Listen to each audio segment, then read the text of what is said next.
Welcome to Find Your Tribe podcast. We're broadcasting from beautiful Portland, Oregon. My name is Annie Lavender Weller. I'm a member of the Turtle Mountain Band, the Chippewa Indians, and co-founder of the Leadership Lab, which is a career, academic, and transitional coaching nonprofit. I'm also a serial entrepreneur, author, and International Coaching Federation, ACC certified business coach and consultant. Welcome to my podcast, Find Your Tribe. Hello, and welcome again to another episode of Find Your Tribe. Today, I have Robert Ball. He is one of the Portland's leading developers and has had a successful real estate developer. He's a manager, owner. He has a very unique combination of development talent and experience in land planning, entitlement processing, market feasibility analysis, design, construction, a lot of stuff. He's been in this career for over 30 years. He creates large-scale projects along with the formation of real estate development, sales, and management companies. One of the cool things about Bob is that he's a reserve police officer for the Portland Police Bureau and holds a rank of commander.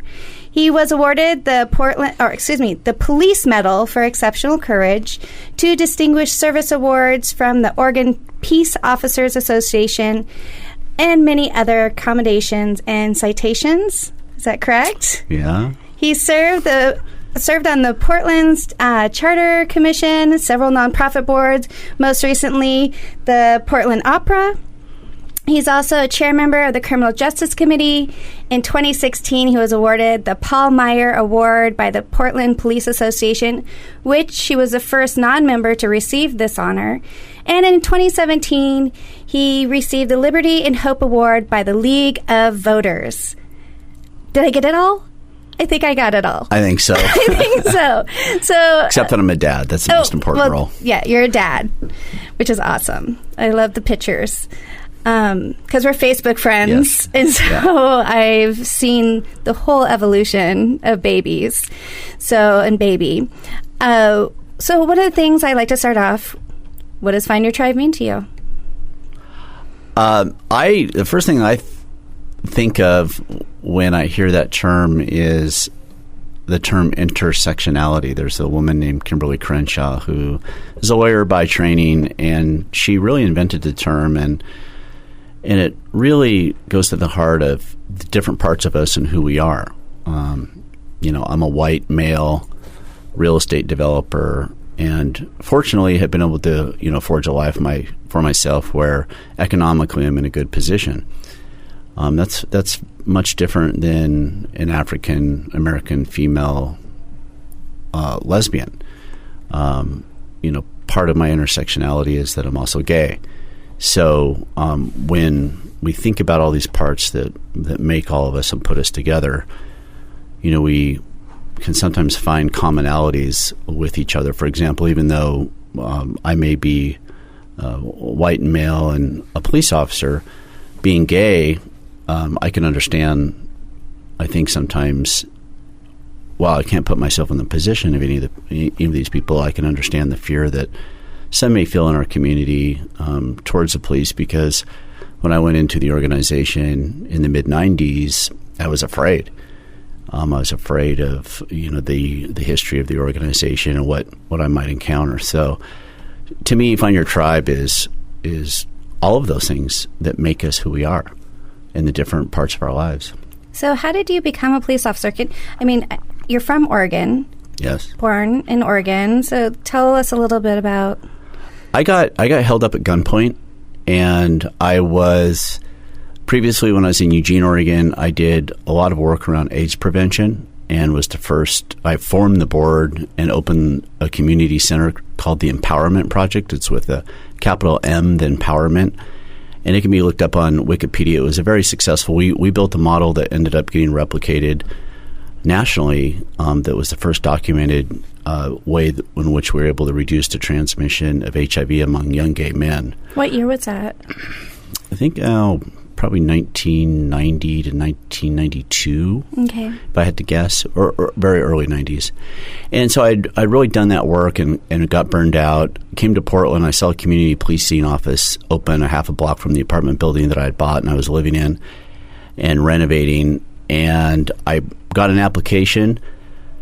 for citizen volunteers, and I really did nothing with it. But then I got held up at gunpoint right in front of my place in my neighborhood, and I thought, well, maybe I should volunteer at that place. And when I did that, one of the interns there came in and had a brochure about the program, how you could do this. And so we kind of did the buddy program, and the rest is history. It's 21 and a half years later, and I'm still doing it.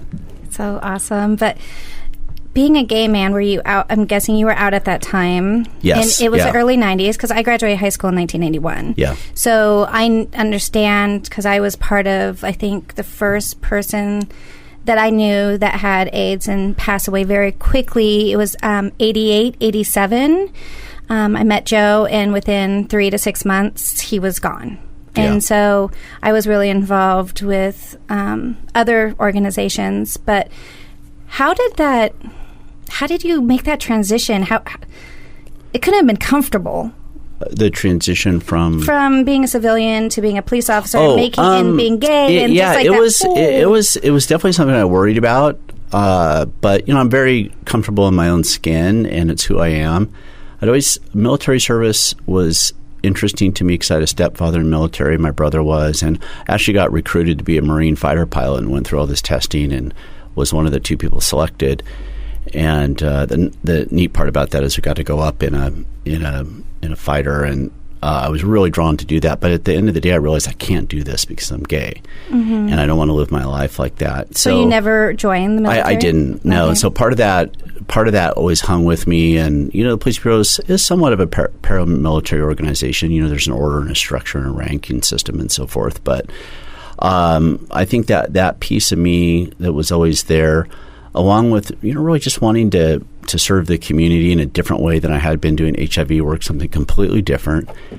And I was definitely fearful of it, but I went through the training, and frankly, there was nothing better when I got out of the academy than driving fast and chasing bad guys and wearing a white hat. I loved it. I loved helping people. I love being able to make an immediate impact when someone's having trouble or they're having emotional problems or needs, that you can go there and really make a difference. And really, so much of what police work is doing that. And we often hear about the very few negative things come up. They get a lot of attention, but the reality is that every day there's a lot of hardworking women and men that are doing an awesome job helping people, and they're really the best people that I know. And what's interesting is I have a lot of friends that are fearful of the police, or that I'm part of organizations like the Oregon League of Minority Voters that focus on minority issues and things like that. And so I'm in this really interesting intersection, like I talked about earlier, that I have the ability to see these 2 different worlds. And so, for me, definitely fearful. I heard jokes. I was just actually graduated from college recently. Oh, yeah, that's right. Congratulations. Yeah, it was 30-something years late. But when I was in school, one of the classes I took, we did a class project, and we did a video called Diversity in Blue, and it really documented, for the first time some of the officers talked, the LGBTQ community's officers in the Portland Police Bureau and what they experienced over the years. And what we really saw was a transition from an organization that was difficult and where officers actually received physical threats and damage to their property, clear to the mid-'90s, where I came in, where you still heard a lot of jokes and things like that were really uncomfortable and hard and things like that. But then, fast forward to today, and you would never hear anything like that in the Portland Police Bureau. And in fact, some of the officers that I interviewed said especially the trans officers, feel like that the police bureau and the people in the police bureau are more accepting of them than their own community is, which stunned me when I heard it. And I heard the same common theme. So that was really interesting to me. Why do you think that is? I mean, I have a theory about that because my husband's in the military. It's really easy. Over the years, the training and the thought process and the fact that people said, no, we only want to hire people that are non-biased. You essentially get that drilled into your head, and they only want to hire people that are non-biased, and the people that are there know that that's not right, and so it's really just that progression over years. You just have a group of people that the only thing they really care about is how well you do your job, and if you get in a bad situation, you want somebody beside you that is gonna keep you safe as long as because a lot of the work is dangerous, and there's bad people out there. And, definitely. Yeah. My husband's a combat engineer in the Army. He's in the Oregon National Guard, and so he's had 2 people transition under him. And the way he looks at it is we all wear a uniform. We're all together in this.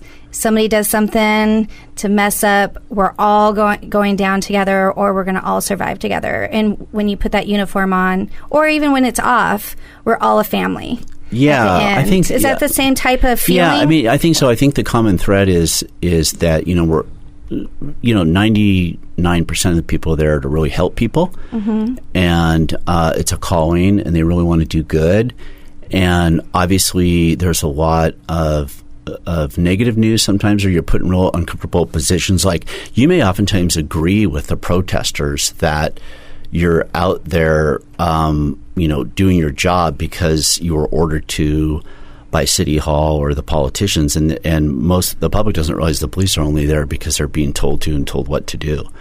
And so that can be difficult. You have to, and you don't want, we're told, hey, look, don't let people's property get broken. So when we enforce that and try to stop that, it's difficult. And so, we're all there kind of in that uncomfortable position. You develop a bond with the people that you do that with. And if you're going into dangerous and difficult situations where there may be a robbery or a domestic disturbance, or where there's a lot of danger or weapons involved, you have to use really precise tactics to keep yourself safe. And so you really want to make sure that the person next to you is sound and has the tactics. So whether they are green, yellow, blue, trans, straight, bi, non-binary, it just doesn't matter. Yep, exactly. To the person next to you. What matters is you just do your job. Your buddies. Yep. Buddies, that's what it is. Yep. So what's the difference between a police officer and a reserve officer? I'm sure you get that question a lot. Just pay. We wear the same uniform, have a badge. We have the same statewide police authority.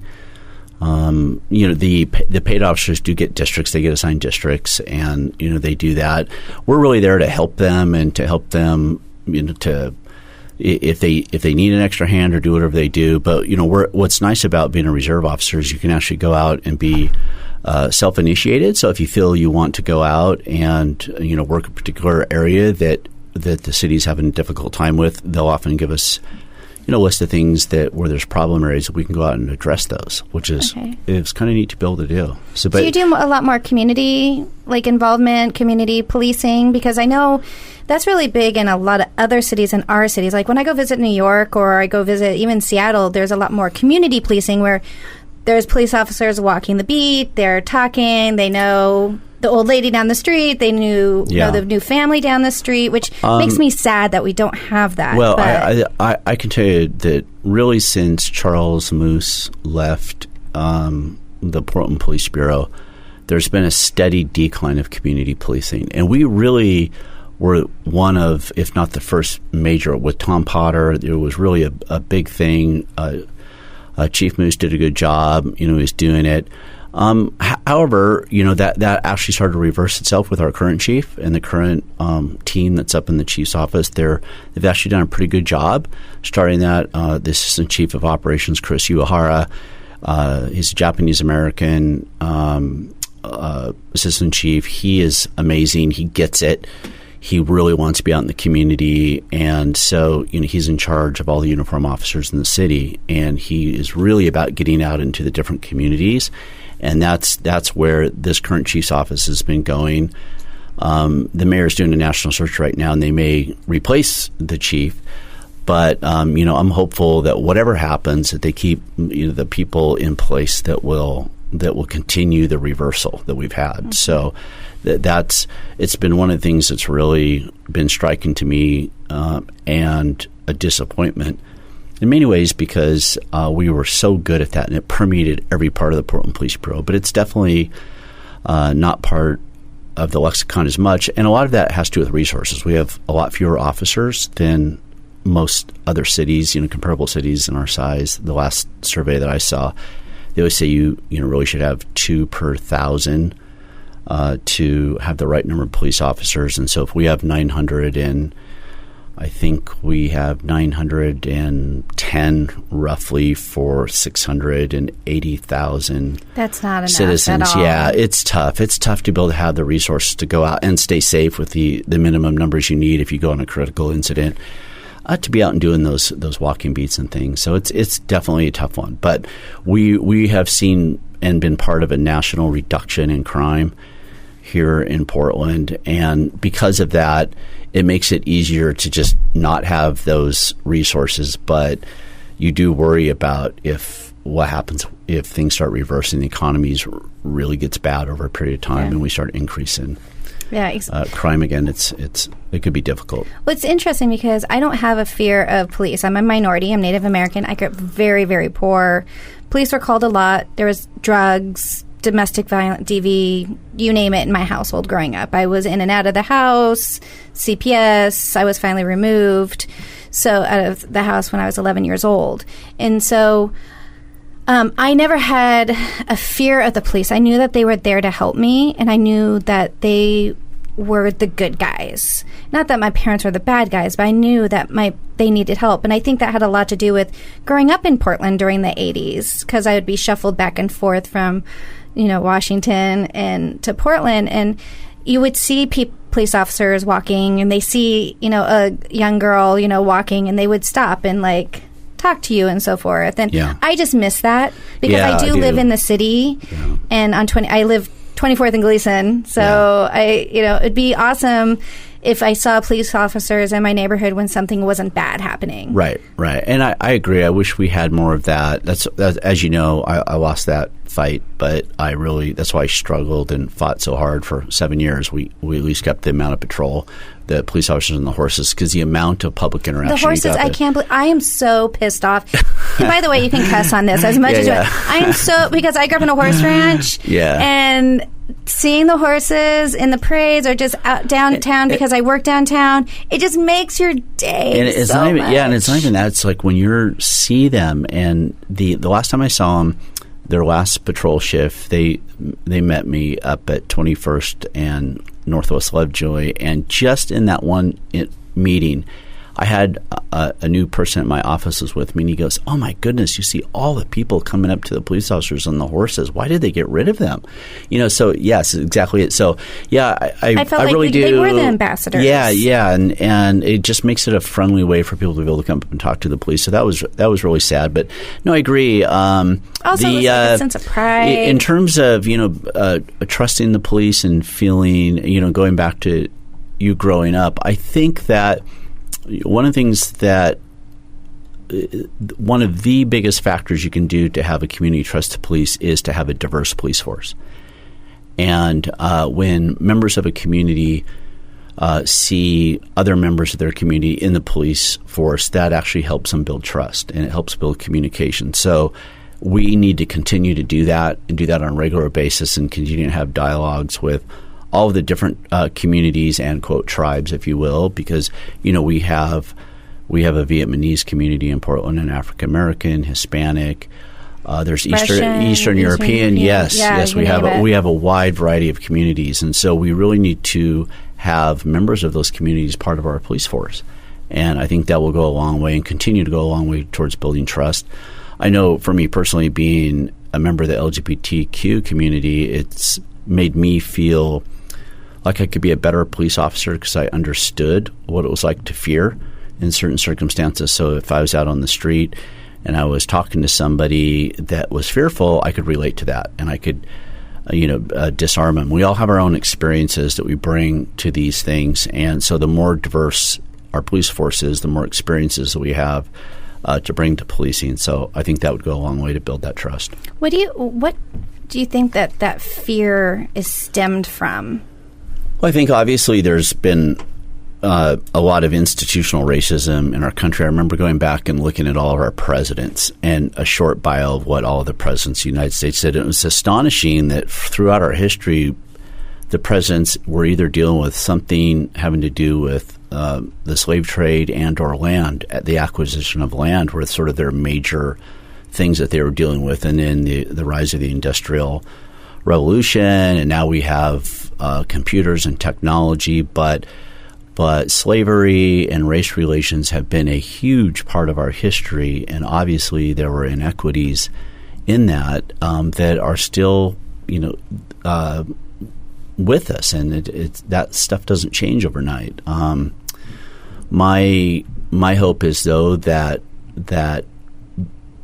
any of us that still fear, for whatever reasons we fear things. I know I, as a gay man, even though I may look on the outside to be privileged, I still fear sometimes. I really do. When we had our son, we had to go to the doctor to get a health test, and one of the things that happened was that probably some administration that was against this type of thing, having a gay couple have kids using a carrier, we had to actually get a rectal inspection.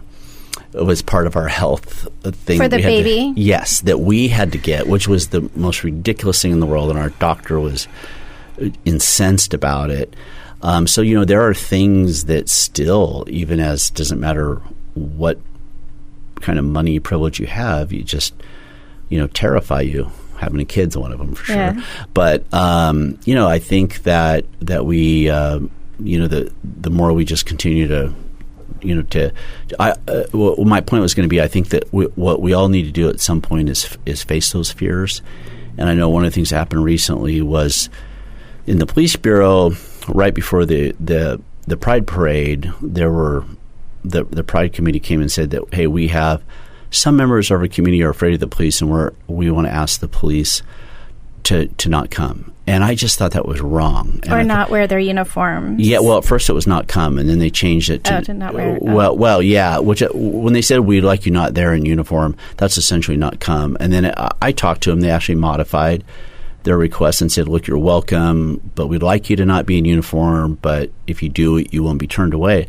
And the reason I thought that was wrong is that first, the officers that are there marching spent decades finally feeling like they could march freely in their uniform and not have repercussions in their organization.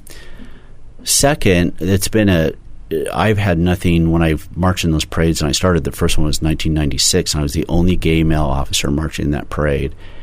And the reaction that we got from the community doing that, I've had people come up to me in tears and hug me and tell me thank you, and actually tell me that it's made them feel more equal. And again, going back to having a diverse police force, the LGBTQ community needs to see that there's people in their community in the police force so we can build that trust. And so I thought that it was wrong to not have us march in uniform. The police bureau said we're going to leave it up to our individual officers to make that decision, and we had a bigger turnout of officers that came in uniform, and the reaction from the crowds was nothing less than simply amazing. We had people, when it was wall-to-wall people for 4 blocks going through Old Town, we had people were standing and cheering and saying they wanted us in our uniforms. That doesn't mean I'm insensitive to those that may fear the police, but my offer to them was the time. Anyone that is fearful, that wants to go to the parade, they can come with me and I'll march with them in the parade. They can hold my hand and march with me and my family. But knowing that may be just too much for people, I said I will meet anyone, anytime, anywhere, not in my uniform, and start a dialogue and start building trust one person at a time. And so I think that my challenge would be that we all have to be a little bit uncomfortable. We can't always have everything we're going to want, and that we need to face that uncomfort. Mm-hmm. And that's how we really build and progress. So sometimes I feel like in Portland we're in a little bubble. We definitely have a bubble around us, and I think sometimes we have to get outside of our bubble and feel that uncomfortableness to get over our fear. That's my big thing. Is we just gotta. Sometimes you gotta face it, and it doesn't mean that's not valid fear. It doesn't mean, because I still fear. Like I said, there's things I fear. I mean, I still worry about, I have a young son and he just turned 4 and I'm worried about. Oh my gosh, he's 4 already? Yeah. Oh my God. Yeah. I know. I know he's golfing. Yeah, I know. But I mean. Yeah, which is crazy. And he's pretty good. He's probably better than I am. He got his first hole-in-one. I can't believe I've never had it in my whole life. And and I took his like size and weight and I was trying to compete. I was like, geez, that's the same as if I got like a hole-in-one from 115 yards away. I was like, that little bugger. But anyways, I still fear, I have a deep-seated fear about having other kids over and being accused of doing something improper with a child.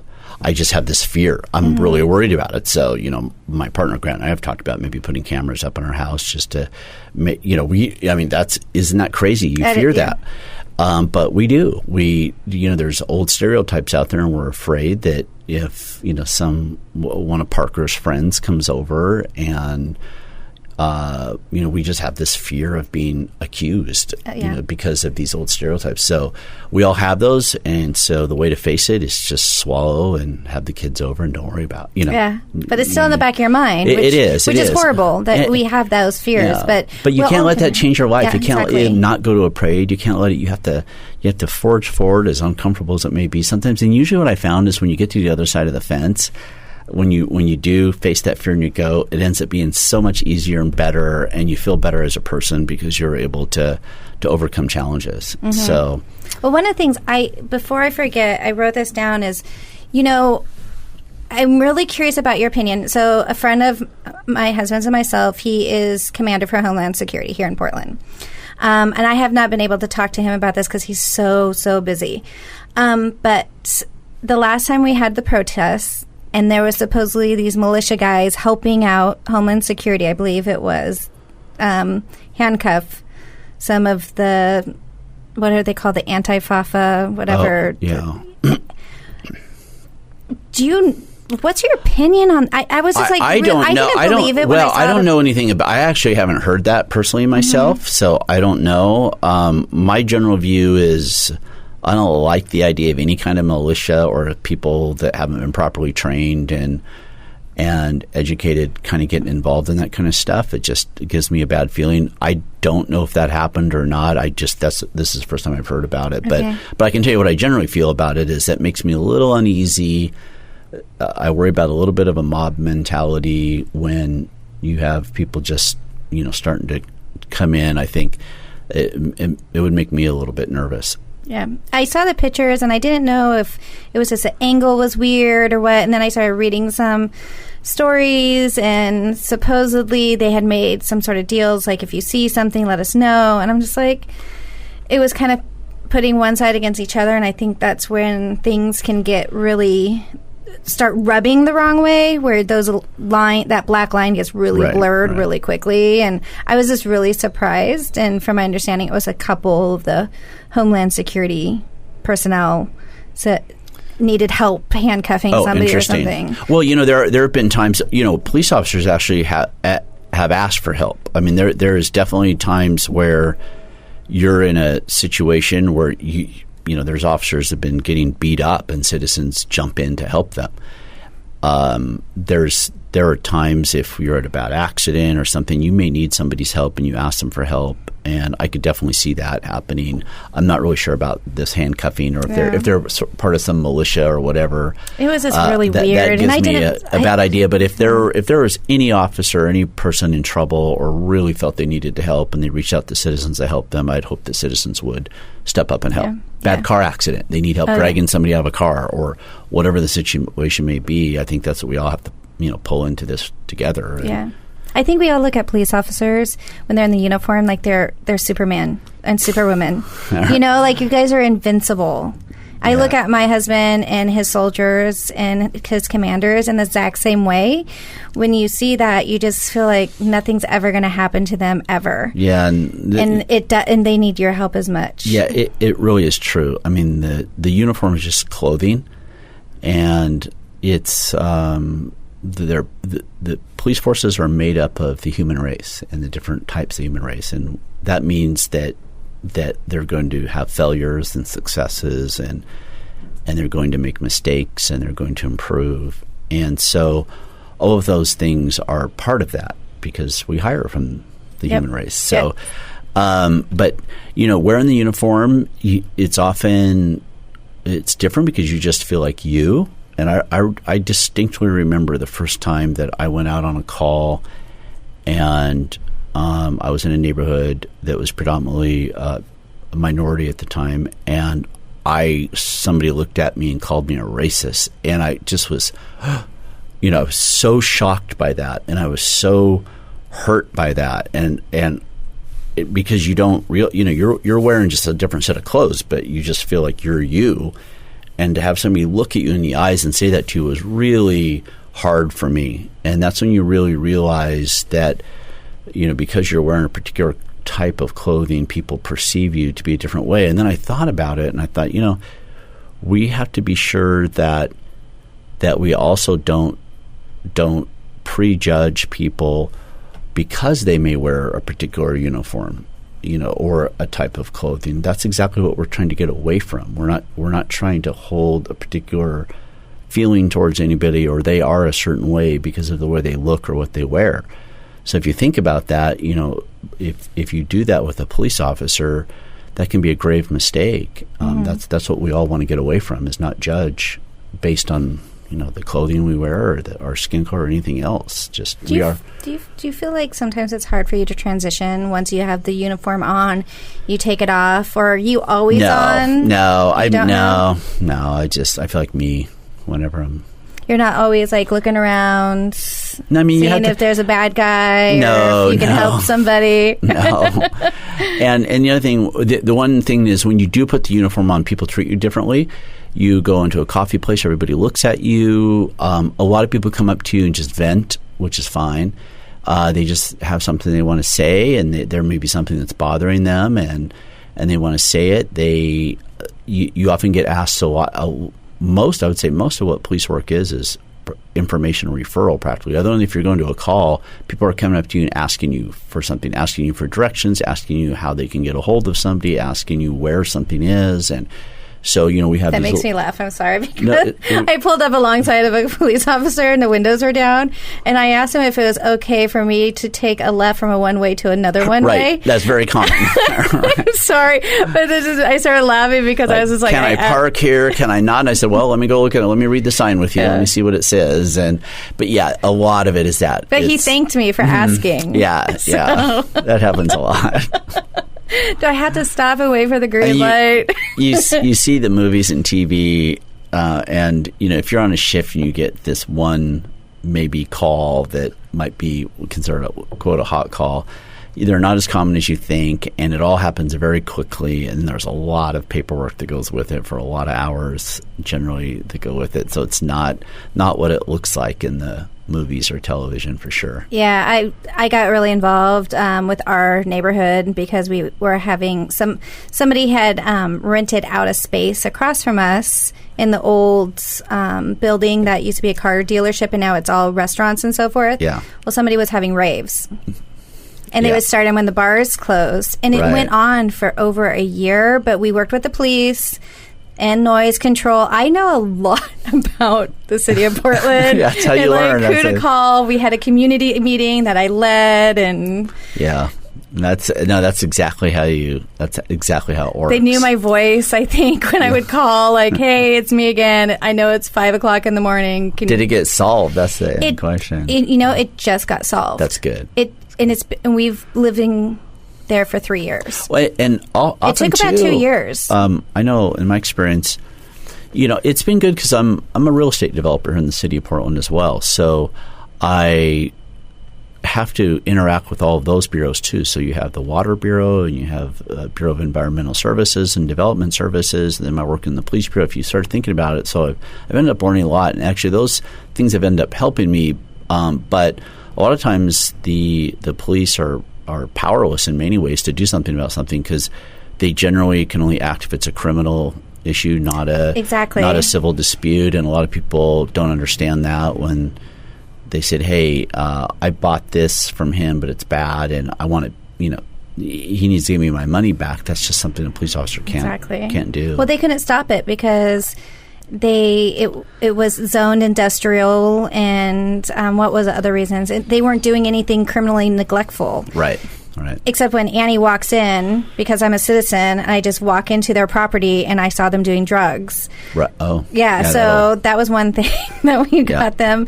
But also the minors, they had minors in there consuming alcohol. Yeah. And then they stopped getting their permits pulled because they would go over their time. So I had to have a log of like violations and give it to the police. And that's the best thing. That's the best way to send it. Oh my goodness. Yeah, it's hard. But if you think about it, the flip side is that you also don't want the government coming in and telling you what to do with your property, right? So that's why we make it kind of hard, I think, to make sure that all of us are protected. Yeah, and we tried to negotiate, going, hey, we just want to sleep at night, so we're cool about you having people over here and partying all you want, but just I don't want to hear the thump past 10. I gave him to past midnight. Wow, you're generous. I know, it's really generous. With a 4-year-old, I'd be like 8:30. Well, no, at that time we were going through the IVF process too, and I was just like so stressed out anyways.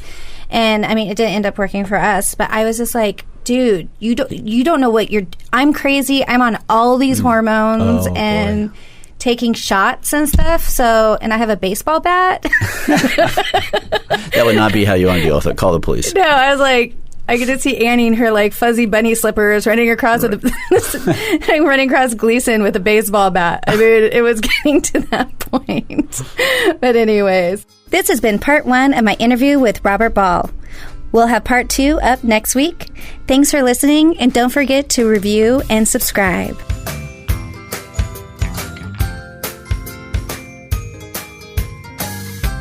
Find Your Tribe podcast is a conversation with guests addressing all aspects of what makes our businesses and personal lives unique. We will balance traditions with new methods, respecting the past while acknowledging the need to embrace new methods and technologies. Finding Your Tribe podcast uncovers the personalities behind the businesses, the leaders who paved the way, and the essential heart of what makes our tribes run. Please visit me at annieweller.com for more information.